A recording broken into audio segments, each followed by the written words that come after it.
O sintoma que eu sinto é como se fosse uma dor aqui, na região do abdômen.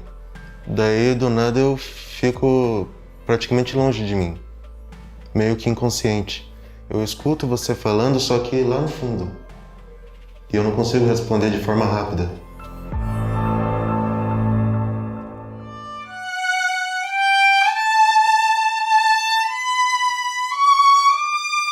O William tem epilepsia. Ele tinha epilepsia desde os primeiros meses de vida, foi quando foi detectada essa doença, porque ele apresentava muitas convulsões.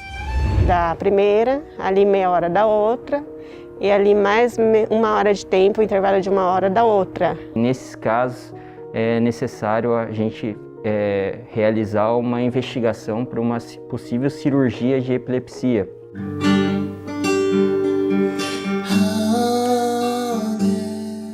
O caso específico dele é que é um jovem multi-instrumentista. A cirurgia eventualmente poderia causar algum problema na musicalidade dele, é tudo que a gente não queria que acontecesse.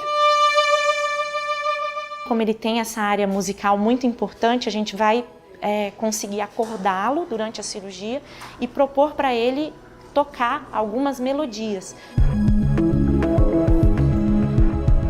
Eu estou, assim, esperançosa que dê certo.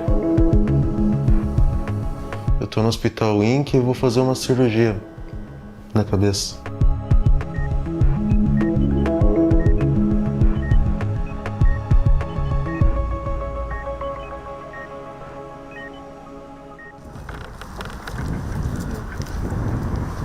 Eu conheci o William, ele tinha 15 anos, foi quando ele chegou no consultório para mim, e a queixa era já as crises de convulsão que ele estava tendo e que ele não estava conseguindo resolver. Então começamos a conversar, quando eu percebi que as terapias não estavam sendo suficientes para controlar ele, e a família aos poucos foi entendendo que realmente a cirurgia era o melhor tratamento.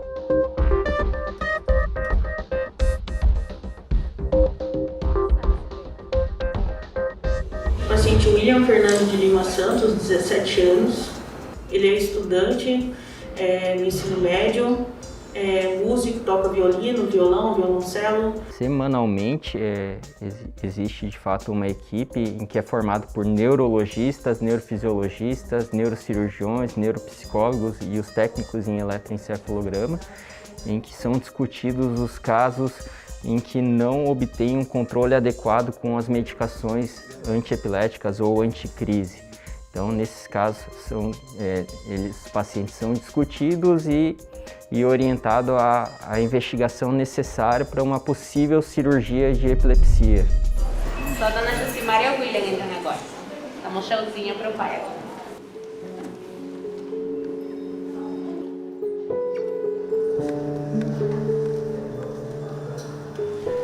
Pode ficar à vontade, tá?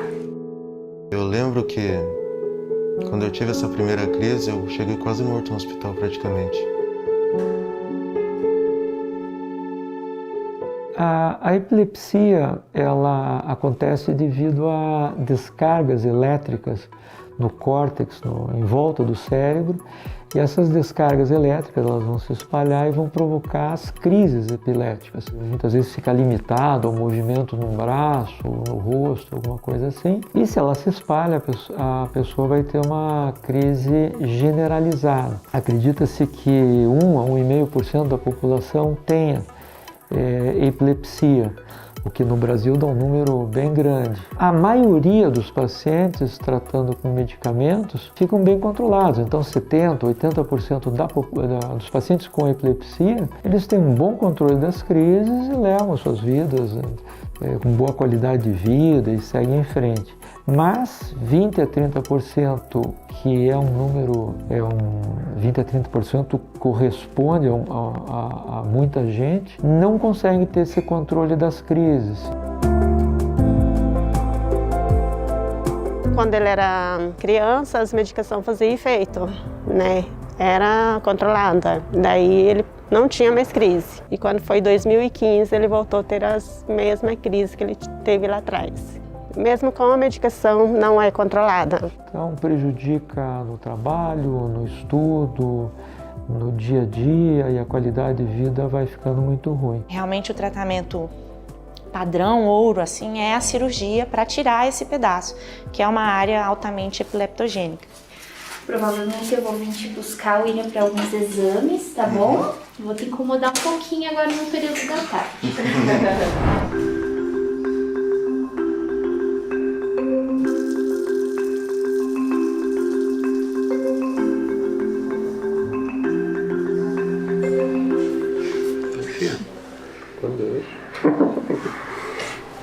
Vai dar tudo certo. Vamos lá, William. Quando a gente planeja uma cirurgia de epilepsia, a gente tem sempre dois objetivos principais, que é controlar as crises epiléticas e não causar nenhum déficit, nenhum prejuízo para o paciente.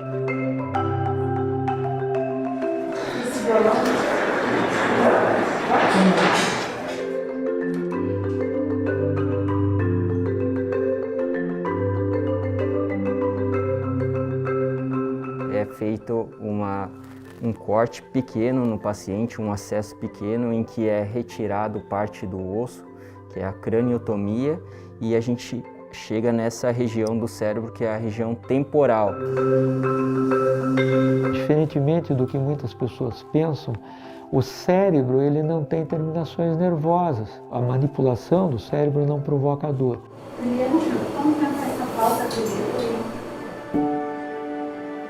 Durante a cirurgia, no caso da música, ele pode ler uma partitura, ou ele pode repetir uma música, ou ele pode tocar um instrumento.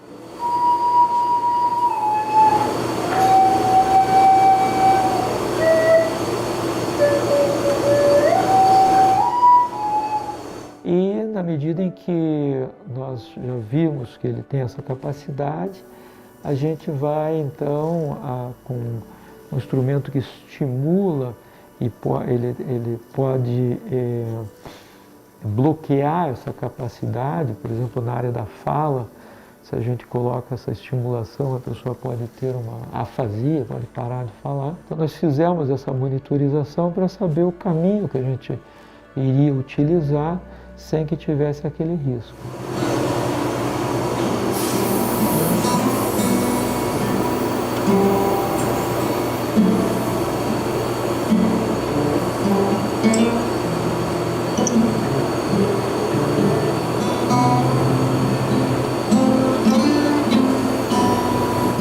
O que a gente viu durante a cirurgia é que ele estava tocando violão sem enxergar, ele estava tocando sem olhar para o violão, nem para as notas musicais. Ele poderia perder essa capacidade. Né? Obrigado.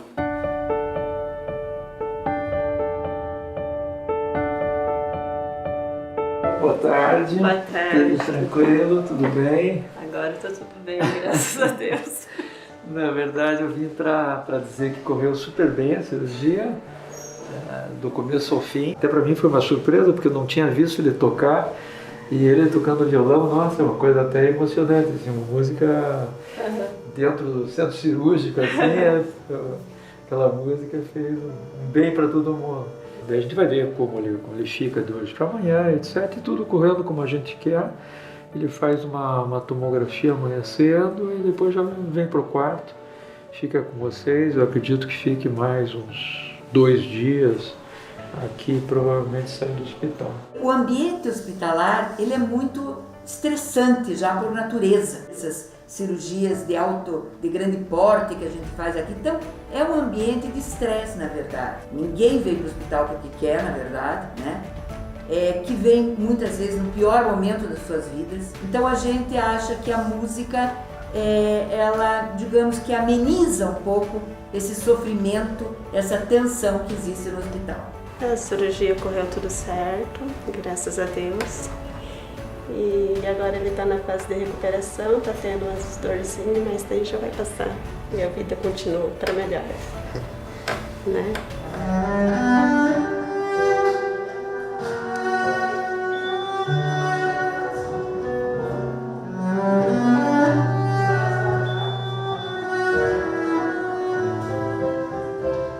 Sexta-feira, nós fazemos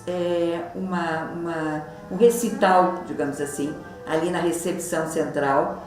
E o músico, que é o Lucas, ele circula pelo hospital também, porque tem muitos pacientes que não podem sair dos quartos.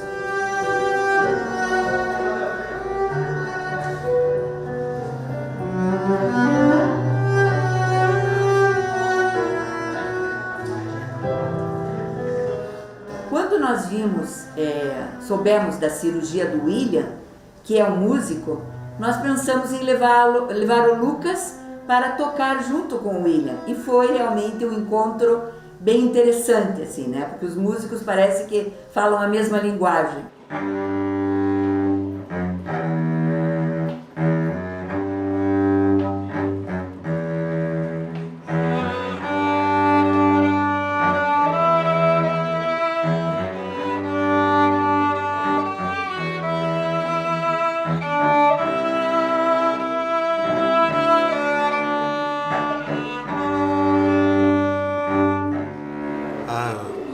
Música para mim, desde que me conheço, assim, quando aprendi, sempre foi algo assim que eu gostei de fazer de coração mesmo.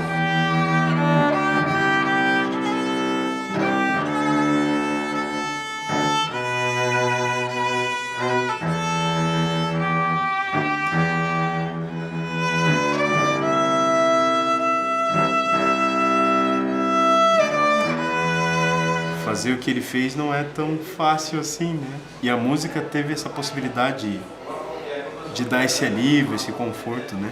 E aí trazer música para ele agora é uma honra para mim.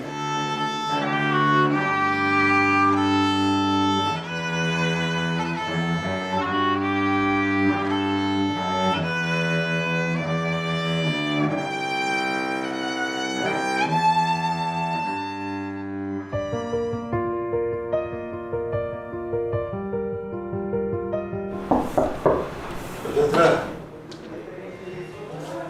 Olá, William. Então, você já está pronto? Pois então, a gente viu lá os exames dele, ele fez exame de sangue, está tudo bem direitinho, os exames estão bem normais. Isso aqui é para você guardar. E então você está de alta, já está tudo certo. Só você precisa daí marcar para vir retirar os pontos, né? Tá certo, então. Obrigada por tudo. Obrigado. Tá, até breve. Então. Tchau. Tchau. Ai, que legal. Que legal.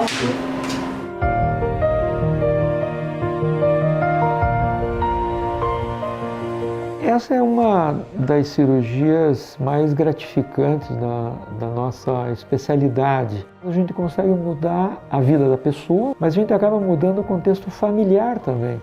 Muitos dos pacientes são bem jovens, então a gente assiste assim, a mudanças. Um resolve ter filho, o outro passa a ter uma vida bem diferente, vai estudar. E para a gente isso assim, é o melhor pagamento que a gente pode ter, com certeza absoluta. Eu acho que ele vai poder, assim, ter uma vida normal. Vai ser independente.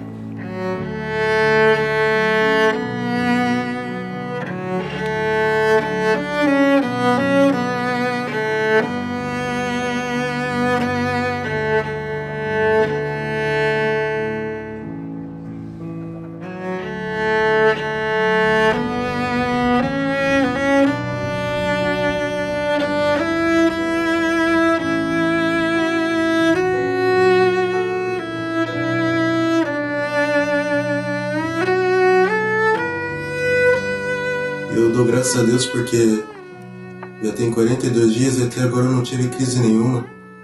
E eu agradeço a Deus porque isso é um presente para mim, porque agora eu posso ter uma vida normal.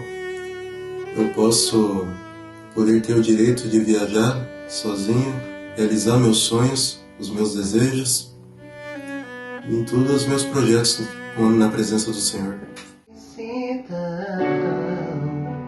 Eu sinto tua glória balançar o meu coração. Posso sentir